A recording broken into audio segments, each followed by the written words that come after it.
Hello, everyone. Welcome back to another episode of Noah Unleashed. If you're new here, hi, I'm Melball. I like watching Japanese wrestling, and this is Noah Unleashed, a weekly news and review show where I talk about my favorite wrestling company, Pro Wrestling Noah. If you're not new here, welcome back to the glorious, glorious chaos. That is your Melball. It has been one heck of a week, still getting prepared for this shoot that I'm going to be doing on the weekend. So I've been a little bit slow in getting some of these episodes out. We're going to be talking about October 27th episode of the Monday Magic Xtreme Series, the final episode that has two championship matches at the end of the show. I'm so excited to talk about this, but before we get into the video, I need you guys to like the video, subscribe to OLE, and turn on notifications to be alerted every time we drop a new video. Alrighty, so without further ado here, we are going to get into the show tonight. We start off with match number 1, which is a tag team match featuring Team Noah's Atsushi Kotoge and Hajime Ohara taking on the Barcelona Blacklist, Joey Torres, and Sito Sanchez. So the Blacklist wearing purple. If you know a Melball, you know she's happy about this. I love purple. There's a nice reasonable pace start here with Ohara and Sanchez, which I thought was a little interesting. Ohara usually likes to kick it up with that high energy, kept it kind of loosey goosey going into this one, which was interesting considering the rest of the match. I have a lot of notes. So Ohara.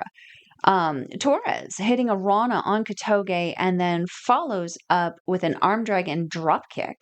There's a double team by the Blacklist where they send Kotoge to the ropes and then catch and hang him out to dry on the top before following up with Sanchez ducking a strike and Torres hitting a low angle drop kick to the knee, Sanchez hitting a diving back elbow, and then Torres also hitting Sanchez hitting a diving back elbow and Torres hitting a jumping senton. Whew, lots of stuff going around, lots of really intricate moves happening here where they were just kind of almost like ping-ponging the opponents back and forth, and that goes for both teams. So moving on here, Torres striking Kotoge, but Kotoge asking for more, and Torres tries to headbutt, but Kotoge is kind of the OG headbutter here. The head too thick of Kotoge. Torres's head just kind of bouncing off of it and not really leaving much of an impression. Kotoge hits a headbutt of his own, dropping Torres to the mat. So there's a double team from Team Noah sending Torres to the ropes and hitting stereo back elbows before rolling Torres into a wheelbarrow, which Kotoge hits a bulldog off of that feeds Ohara's face crusher.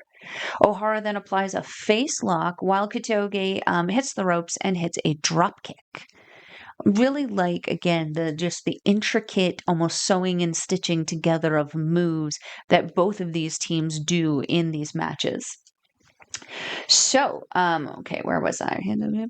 Okay, Kotoge hits a massive headbutt, but Torres hits a drop kick out of the corner.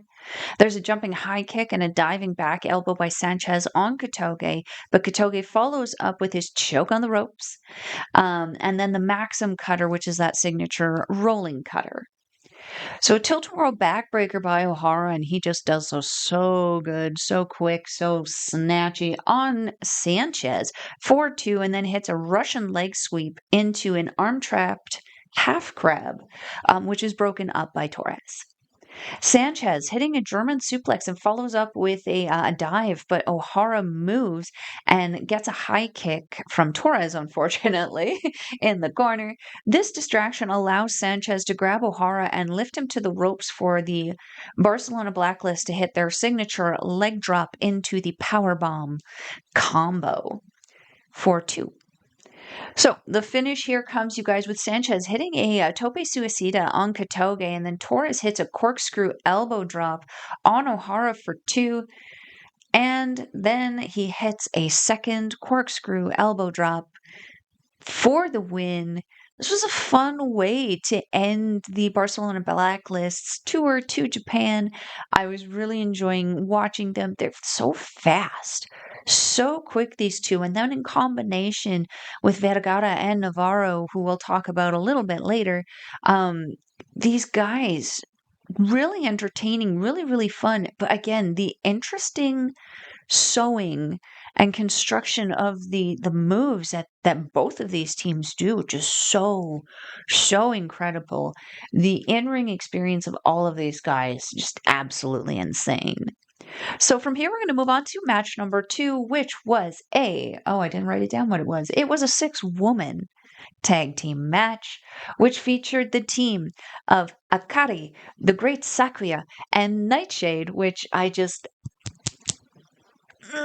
love it. I was so happy to see this, taking on the team of Miyuki Takase, Haruka, Umesaki, and Leon. I had a little giggle at this because I know a friend of mine's fiance's name is Leon. So I was like, oh, this is fun. So super happy to see Nightshade. I love the red gear that she was wearing and her entrance robe, the different lace florals on it, lace sleeves, flowy bits. Very, very like it gave me medieval, which I love because I love those sleeves. But the way she flipped them and the different colors, they look like fire. I absolutely love that. So, little dance from Sakuya. Also, I absolutely love that. And she reveals the black face pace. The sun is going down. English is going to start to be a problem, you guys. Okay, so Sakuya, black face paint, red eyes, super creepy, super cool, especially along with the little dancing that she does. It just made it so much more ominous. I loved it.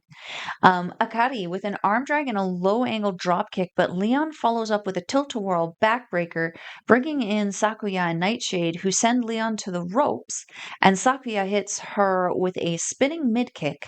Nightshade lifts her up into a fireman carry, and Sakuya drop kicks Leon, pushing Nightshade into an impressive Samoan drop. So there's a triple team by AKARI with Umesaki, and Leon lifting Takase into a drop kick, and then Umesaki hits a double stomp. Leon hits a flipping senton, and Takase hits a jumping leg drop, followed by a pose. We love that. I love the random poses. So Umesaki with a hesitation drop kick on AKARI on the bottom rope there, followed by a brainbuster for 2. Nightshade hitting a senton on the back of Umesaki for 2. That looked yay. A follow-away slam from Nightshade on Umesaki, who scrambles to the corner only to get the double knees to the back of the head. However, on the follow-up, Umesaki makes an attempt to escape and almost does before Nightshade grabs her in the back waist lock, and Takase drop kicks the back of Nightshade, causing her to roll forward, and Umesaki scores a 2 count on Nightshade. Wow. Sakuya and AKARI pull the legs of Leon and Takase, creating a distraction briefly. Sakuya beats on Takase, body slamming her. Meanwhile, AKARI sends Leon into the post and then boots her. Nightshade bringing in Takase and nails her with a spin-out slam and a standing body press for 2. Sakuya with a missile dropkick on Takase, but Leon tags in and runs Sakuya into the corner before hitting a spear and then following up with a double underhook suplex. So Sakuya doing the fake mist, going to, but not ready for it yet, before nailing her with a hard right, but Leon levels her with a forearm of her own. On the follow-up, Nightshade comes in and hits that Jeep flip shoulder tackle, stomping Leon in her tracks, and then Nightshade places Leon on the middle rope for that tiger fang kick from AKARI, followed by the second rope moonsault by Sakuya. So Leon grabs the hair of Sakuya and hits a interesting little stunner. There's a double team from Takase and Umesaki, where Umesaki hits the ropes and grabs the shoulder of AKARI, who is forced downward into a sit-out powerbomb by Takase for 2. AKARI hitting a wicked lariat for 2, followed by an arm trap single leg crab on Takase, but Umesaki does come in and make the save. There's a double team attempt by Nightshade and AKARI, which results in Nightshade being drop kicked by Takase into AKARI, followed by Takase hitting a jumping clothesline and Leon hitting a spear on Nightshade. Sakuya attempting to mist Takase, but Umesaki sacrifices herself to take that. And then on the follow-up, by Sakuya, Leon interrupts, feeding Sakuya to a spinning follow-away side slam. So, the finish comes, you guys, with a rolling Death Valley driver by Takase on AKARI, followed by the big old frog splash from Leon and a Death Valley driver for the win. I had so much fun with this match. I always love how Noah is showcasing the ladies, but seeing Nightshade again just made my heart very happy. Seeing this combination of teams also. AKARI is someone I had heard of, but I hadn't seen an entire match of hers. I am very much a fan now. Yeah, I think we're gonna have to start expanding Strong Style Chronicles here. Start including Marvelous and Marigold. I have to find out where these ladies are and start watching it more because goddamn, this match was absolutely insane. You could tell there was with Leon. I felt that there was a certain amount of caution happening with her. I feel like there might be um maybe just hasn't been in the business terribly long. I noticed like with some of the indie guys here, they pull on their forearms and their moves pretty good. Like they go on full and then just slow down at that too soon a speed. Leon was kind of doing that throughout, but it did make me kind of forget when she popped off her big moves because goddamn, that girl can fly. So from here, we're going to go on to match number 3, which was a tag team match, and an interesting one in that. Maybach, Taniguchi, and the Great Mommy taking on Shuji Ishikawa, Big Shu, and Shigehiro. Oh, I'm going to butcher this name. Shigehiro Irie. Irie. I remember that's how they said it on the thing. Shigehiro Irie. Or Irie. Irie. Oh my gosh, this is going to be a struggle. He wasn't in the match too much though, so like blessings be upon me. Mummy is dusty. Every hit that Irie was giving him at the beginning here was just dusty.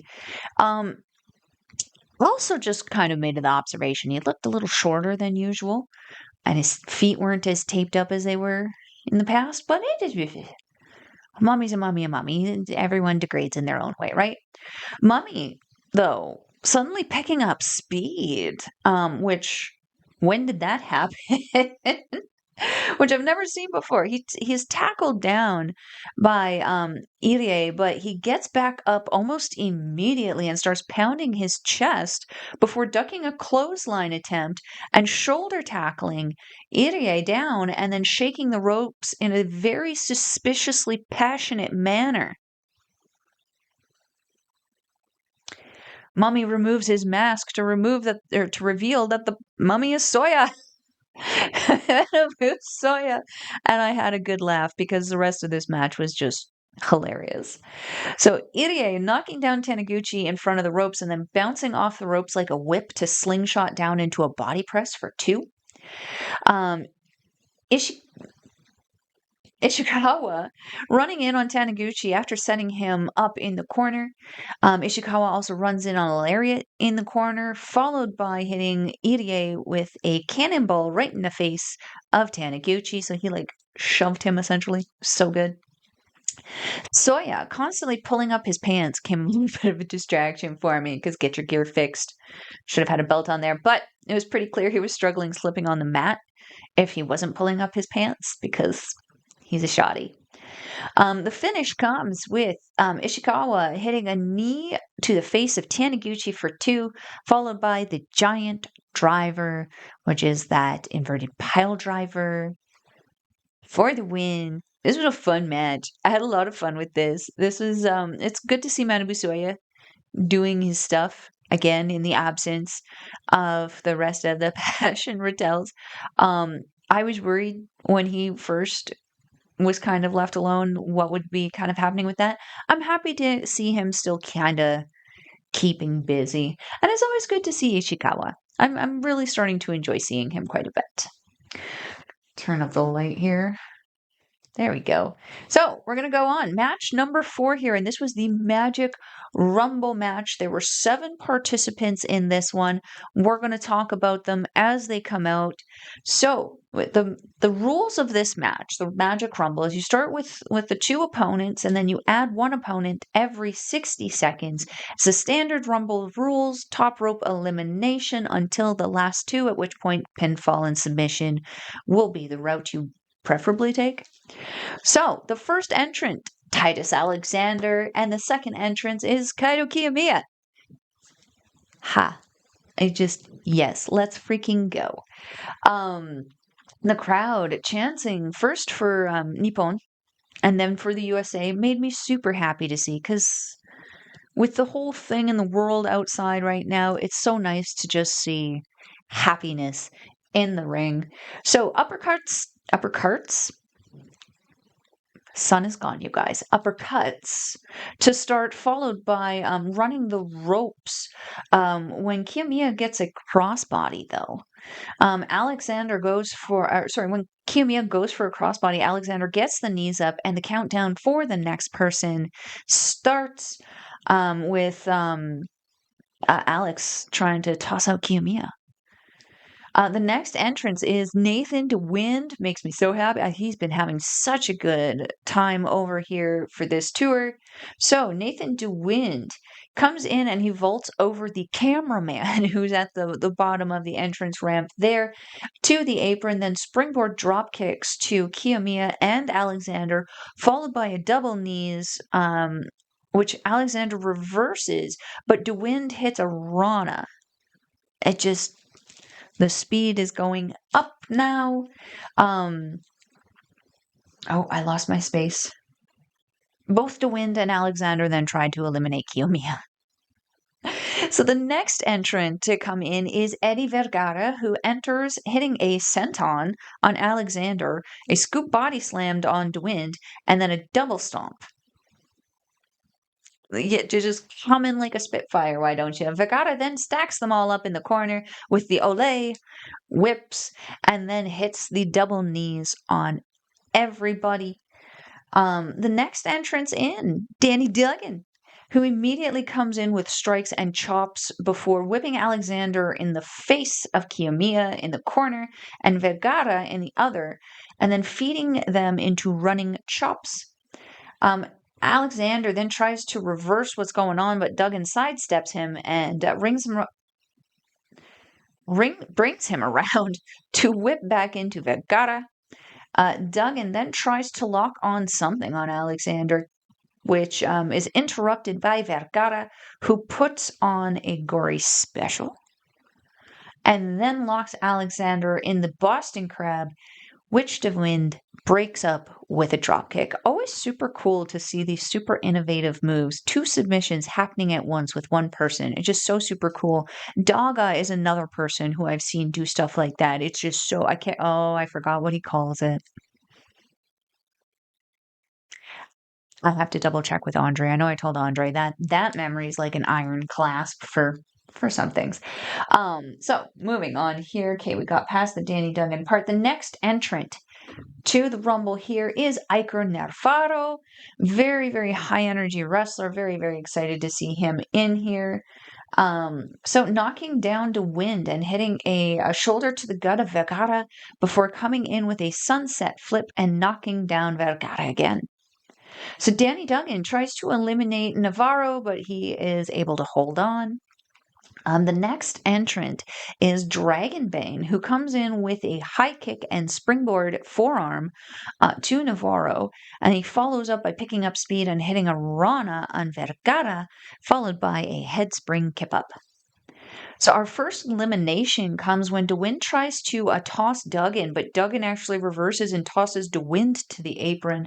And when DeWind tries to spring back in, Duggan just nails him with a forearm and follows up with a running lariat, nailing DeWind off of the apron.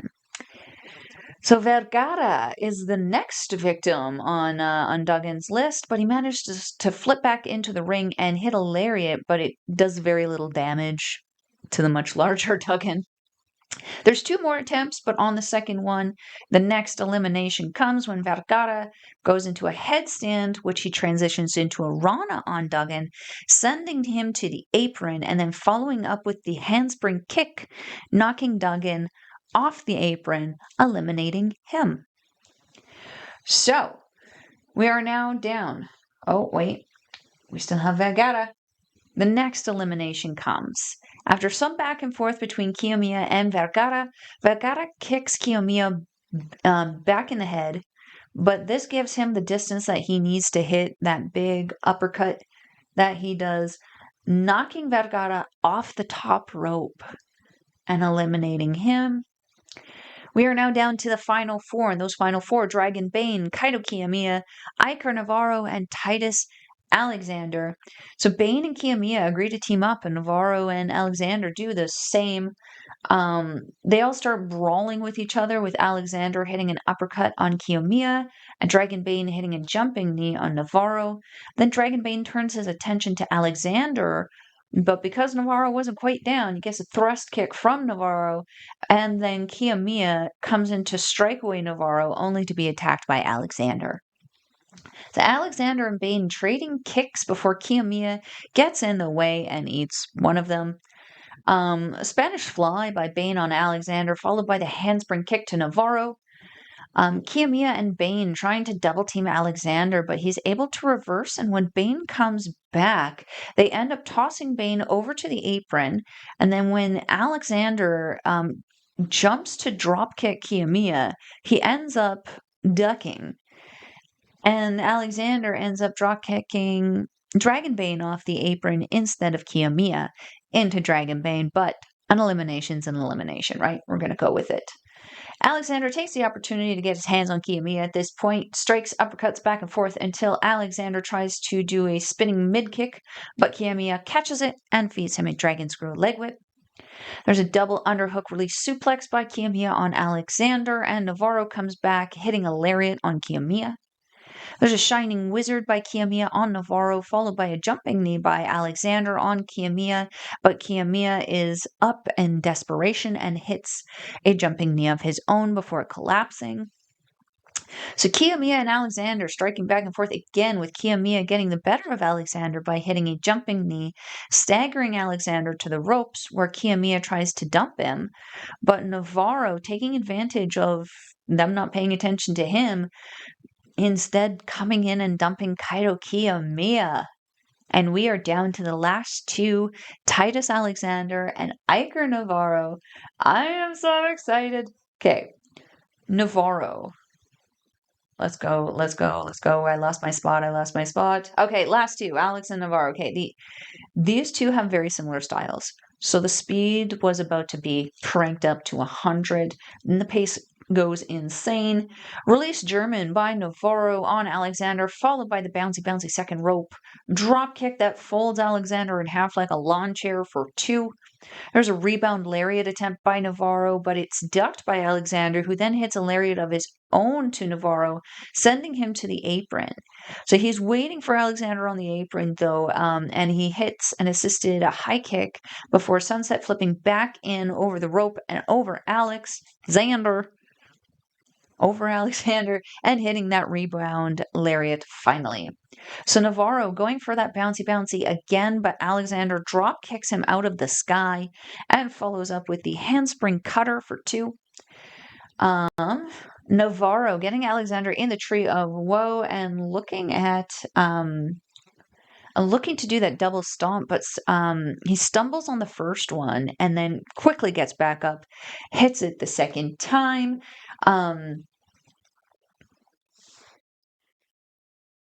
Hits it the second time. Oh, yeah. Hits him the second time with the double knees. And then once Alexander is kind of on the ground from that, he runs to the opposite corner and comes back in with the running knees to the back of the head.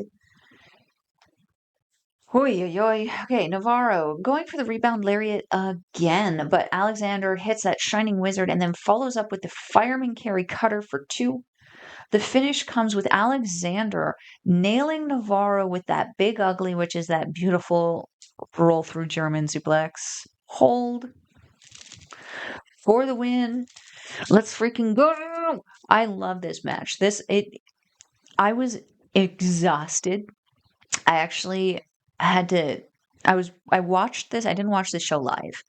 I had to take a break after this because I was just, if you know, you know. When you watch a good wrestling match, you feel emotionally spent at the end of it. And that was how I felt. These guys did so incredible. And what I kind of realized in talking to my good friend Astra Pizarro after this is that we had 7 different nations represented in this match. Of course, Kaito Kiyomiya representing Japan, Titus Alexander representing the US. We had Nathan DeWind representing, I believe it's the Netherlands. I have to double check if that's correct. We had Eddie Vergara representing Chile, as well as AKARI from the match previous. We had Iker Navarro representing Spain. We had Danny Duggan representing the UK. And we also had Dragonbane representing Mexico. This was like the most international match you could have had. And I absolutely loved it. It brought so much joy to my heart. But now we got Titus Alexander in a position of power, holding a win in this Rumble. And we're going to find out later what that means for us. So from here, we don't go into the next match. We go into the announcement of the next Monday Magic series that will be coming out in January. That season is going to be the Monday Magic Rising Sun series. Is going to be running January 19th and 26th, as well as February 2nd and 9th. And we got a little promo here to find out who's going to be returning at this time. Archie Cole, the high flyer from the UK, is going to be coming back for this series. I am so excited. So excited. Such a great wrestler. I'm very much looking forward to seeing him back here in Japan. So, from here, we're going to go into the final 2 matches of the night, which are both title matches. So, we got first the GHC Women's Championship champion Takumi Iroha is facing a challenger that is very near and dear to my heart, and that is Risa Sera, leader of prominence, deathmatch queen extraordinaire. And this was mercifully made a deathmatch because if you know a Melball, you know she's not terribly fond of deathmatches.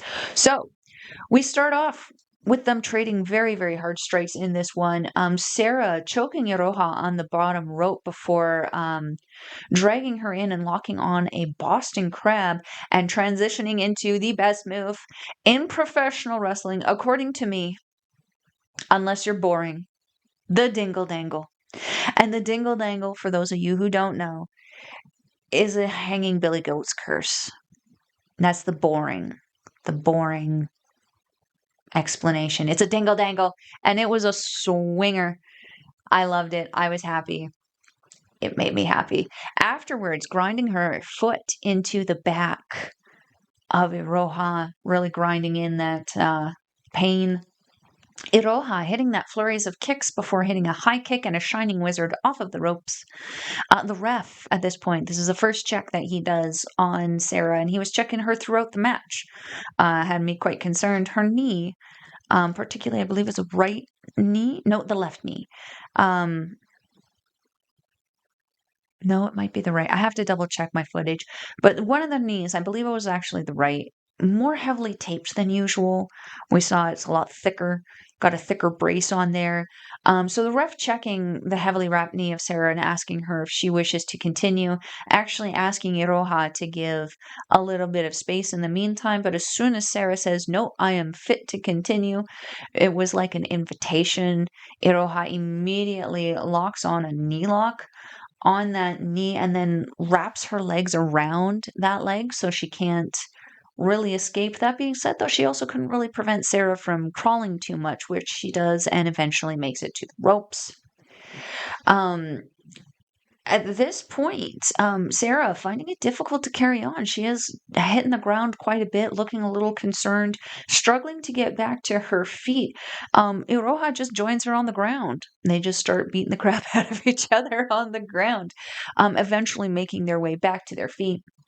So Sarah hits Iroha with the Ayers Rock 2, which is her fireman's carry, into that Michinoku driver for 2. There's a brainbuster by Sarah for 2. There's a pair of thrust kicks followed by a kick to the back of the head by Iroha to Sarah for 2. Iroha attempts the swanton, but Sarah moves and then hits her with an air raid crash for 2. So the finish comes, you guys. Sarah is standing on the second rope. She eats a high kick and a thrust kick from Iroha, who then turns her around, grabs her under the arms, and hits her running 3, which is that running crucifix power bomb for the win, retaining her championship. This was a fun match. This was a really fun match. There was a lot of roller coaster swelly moments. The moments that were quieter was when Sarah was kind of resting that knee, and then we had these amazing swells with these big power moves. I love Sarah. I am concerned of what the knee injury kind of means for her in the future. I love seeing matches like this with her. Like, again, I'm not the biggest deathmatch fan, but Sarah is one of those people who can easily, not do anything deathmatchy or hardcore-ish, and she still has an utterly, insanely incredible match. So, again, I am concerned. I'm going to kind of keep an eye on what's kind of going on there, but very happy to see that Takumi Iroha has retained her championship. I liked the little happy moment afterwards where she's kind of comforting Sarah, and they have a little celebration moment before Sarah leaves. Iroha's music suddenly stops, and some very familiar music comes into the stadium. We see Marigold's Mayu Iwatani show up, and we can only guess what this means. Next time, I'm going to assume in January, we are going to see Mayu Iwatani taking on Takumi Iroha, maybe in a tag situation. Maybe we'll see that in Marigold or Marvelous leading up to that. I'll have to stay tuned to find out, but I am excited to find that I know more of the people who are coming in for the women's matches for the Monday Magic show, because it gives me an opportunity to convince Astrid to watch it with me. And I like talking wrestling with Astrid Pizarro. So from here, we're going to go into match number 6, which is an elimination 3-way match for the GHC Hardcore Championship. This features the champion Hayata defending against Starboy Charlie and mystery guest who turned out to be Naruki Doi from Dragon's Gate. So Starboy Charlie, just cool, calm at the beginning of this, just chilling in the corner, minding his business. All 3 of these guys lock up, all start wrist locking, arm wrenching, arm dragging, and then at one point, all 3 of them go for an arm drag at the same time, and they all just face plant to the ground. It was really amusing. So Doi deciding now is the time for friendship, because there's never a wrong time for Sailor Moon, offers the handshake to Hayata, which is politely declined in the most politely declining way that Hayata could muster, whereas Starboy Charlie accepts, and they briefly team up against Hayata. So Starboy Charlie with this Charlie, I need you guys to understand, as a millennial, the millennial urge to say Charlie in the Candy Mountain way is so real. I am fighting for my life over here, you guys. Starboy Charlie with a standing backflip to Hayata, and then Doi before Hayata yeets him into a Rana on Doi. Starboy Charlie then follows up, tossing Hayata over the apron and hitting a second rope dropkick, and then following up with the Charlie special. Hayata and Starboy Charlie engage in a tug of war with a ladder on the outside, and the fans start running for their lives. Enter a wild Doi from the bottom of the screen holding a giant metal bucket. When I first saw him, I thought he was a fan, and I was like, what is that fan doing? It is not. It was not. It was Doi. So the chairs are found under the ring, and Doi throws like 5 or 6 into there. He goes to throw one at Starboy Charlie, but Starboy Charlie like kind of does that backflip downward, and instead the chair goes through and smashes into Hayata. Starboy Charlie then kips back up and then nails Doi with a spinning jumping high kick. So there's a big leg drop by Starboy Charlie on Hayata, and then looking for a brief armbar, but Hayata does make it to the ropes. Starboy Charlie setting up a chair, both on Hayata's face and in the middle of the ring, while grabbing a third chair and kind of running off to the other side. Coming back in, he kind of runs across the ring, jumps off the chair that he set in the middle, puts the chair he's holding in front of him, and sandwiches Hayata's face with 2 chairs. Hayata, while still down in the corner, Doi grabs Starboy Charlie and puts him in the Tree of Woe. So essentially, yeah, that's a picture. Puts a chair over Starboy Charlie's face and then drop kicks the chair into Starboy Charlie's face, which also drop kicks Starboy Charlie's head into Hayata's jewels. Not a good predicament for anybody. So Doi seems to be annoyed about the crowd cheering for Hayata. Hayata gets back up, hits a jumping high kick and a DDT for yelling at his fans. Starboy Charlie with a knee drop hopping over into a drop kick on Hayata, and Doi hits a running senton on Hayata, but then Starboy Charlie follows up with that Uranagi standing corkscrew body press. So our first elimination comes with Doi faking throwing the trash can at Starboy Charlie, and then when he kips back up, he yeets it in his face, which Hayata capitalizes on and pins Starboy Charlie, while Doi is showboating on the other side of the ring. So, from here, we got a kneeling DDT by Doi onto Hayata, and then he retrieves the ladder from earlier, setting it up on the ropes, and the struggle for the suplex begins where they start doing this, like, ring around the rosy game for the suplex, which ends in Hayata losing said battle and being suplexed onto the ladder. It chops back and forth with both men playing a game of anything you can do, I can do better. A drop kick was stepped up a little bit more. A forearm was turned into a better forearm. It was really these guys just trying to one up each other. Doi hitting a brainbuster on Hayata, but Hayata lifts him into a lifting impact DDT. So there's a fight on the top rope for who is going to go through the table, and it ends with Hayata being powerbombed through it. More chairs, because there wasn't enough in there already, with Doi setting up a chair in the middle of the ring and seating Hayata on it. He turns to hit the ropes, and Hayata actually springs up and hits a Frankensteiner, sending Doi's head face first into the chair. At this point, Hayata pins Doi and retains his championship. This is a very fun way to end this match. Whenever I see hardcore matches, I need to remember that when it's referring to Pro Wrestling Noah, it's going to be good. Like, it's not going to be a death match. It's going to be a fun match with fun weapons.